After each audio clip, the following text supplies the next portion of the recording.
കൊച്ചു കുട്ടികൾ നടത്തുന്ന ഒരു പെട്ടിക്കടയാണ് എന്റെ ഈ മുമ്പിൽ കാണുന്നത്. ഹായ് ഗൈസ്, ഞാനിന്ന് നിൽക്കുന്നത് കുട്ടികളുടെ കടയിലാണ്. അതെ, കുട്ടികളൊക്കെ കൂടി നടത്തുന്ന ഒരു കട. വെക്കേഷൻ ആയിട്ട് പിള്ളേർ ഇവിടെ കച്ചവടം ചെയ്തുകൊണ്ടിരിക്കുകയാണ്. ബെസ്സേലി സ്കൂളിലെ പുലി കുട്ടന്മാരാണ് ഇവിടെ കച്ചവടം ചെയ്തുകൊണ്ടിരിക്കുന്നത്. ബിസിനസ് പഠിക്കാന്നുള്ള ലക്ഷ്യത്തോടെയാണ് പിള്ളേർ ഈ പരിപാടി ഇവിടെ ചെയ്തുകൊണ്ടിരിക്കുന്നത്. ഈ പെട്ടിക്കട നടത്തിയിട്ടാണോ നിങ്ങൾ ബിസിനസ് പഠിക്കാൻ പോണേ?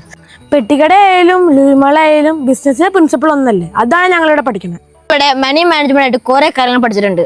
ഒന്നാണ് വർക്കിംഗ് ക്യാപിറ്റൽ, അതേപോലെ തന്നെ fixed capital, leverage, UPI, OTP and scams, അങ്ങനെ കുറെ കാര്യങ്ങൾ ഇവിടെ പഠിച്ചിട്ടുണ്ട്. എങ്ങനെ കസ്റ്റമേഴ്സിനെ വെറുപ്പിക്കാതെ നമുക്ക് ഡീൽ ചെയ്യാനും പിന്നെ ജീവിതത്തിൽ ഫൈനാൻസിനെ കുറിച്ച് പഠിക്കാനും ഇതൊക്കെ ഞങ്ങൾക്ക് ഇവിടുന്ന് പഠിക്കാൻ പറ്റുന്നുണ്ട്. എനിക്കിപ്പോ ഈ ബിസിനസിന്റെ ബേസിക് പ്രിൻസിപ്പിൾസ് എല്ലാം മനസ്സിലായി.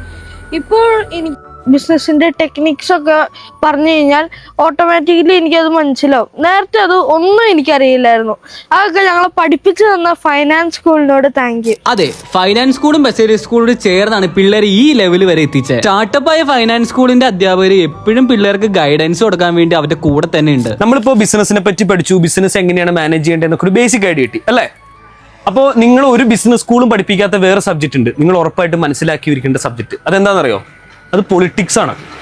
എപ്പോഴും ഒരു ബിസിനസ്മാൻ തന്റെ ചുറ്റുപാട് എന്തൊക്കെയാണ് നടക്കുന്നത്, അവന്റെ ചുറ്റുപാടിന്റെ രാഷ്ട്രീയം എന്താണ് നടക്കുന്നതെന്നൊക്കെ ഐഡിയ ഉണ്ടായിരിക്കണം. അപ്പൊ നിങ്ങളുടെ സ്കൂളിലെ കുട്ടികളാണെങ്കിലും ആരും പത്രം ഒന്നും വായിക്കാറില്ലല്ലോ, എന്നും പത്രം വായിച്ചോളാം. പത്രത്തിലെ ബിസിനസ് എന്താണ്, ഗവൺമെന്റിന്റെ എന്തൊക്കെ പോളിസീസ് എന്താണ്, ഈ കാര്യങ്ങളൊക്കെ കൃത്യമായിട്ട് പഠിച്ചിട്ടുണ്ടായിരിക്കണം. ഇതേപോലത്തെ കുറെ കാര്യങ്ങൾ പഠിച്ചിട്ടാണ് പിള്ളേർ ഇവിടെ പെട്ടിക്കട നടത്തിക്കൊണ്ടിരിക്കണേ. പിള്ളേർ ഇവിടെ വിൽക്കാൻ വെച്ചേക്കണാണെങ്കിലോ മുള വെച്ചുള്ള പുട്ടൂറ്റിയും സോപ്പും അച്ചാറും കയ്യിലും അങ്ങനെ കുറെ കാര്യങ്ങളുണ്ട്. ആ കൂട്ടത്തിൽ ഏറ്റവും എനിക്ക് ഇഷ്ടപ്പെട്ട ഐറ്റാണ് എന്റെ ഈ കയ്യിലിരിക്കുന്നത്. നൈസായിട്ട് ഇതങ്ങ് വീട്ടിലേക്ക് കൊണ്ടുപോയാലോ എന്നുള്ള ചിന്തയിലാണ് ഞാൻ. അപ്പൊ നമ്മുടെ പിള്ളേരെ കട വരുന്നത് കോടനാട് അഭയാരണ്യം പോണ വഴിക്ക് നമ്മുടെ ബെസ്സേലി സ്കൂളിന്റെ തൊട്ട് സൈഡിലായിട്ടാണ്. അപ്പോ ഇന്നത്തെ കുട്ടി വിശേഷം ഇത്രയേ ഉള്ളൂ. അപ്പൊ എല്ലാവർക്കും ബൈ.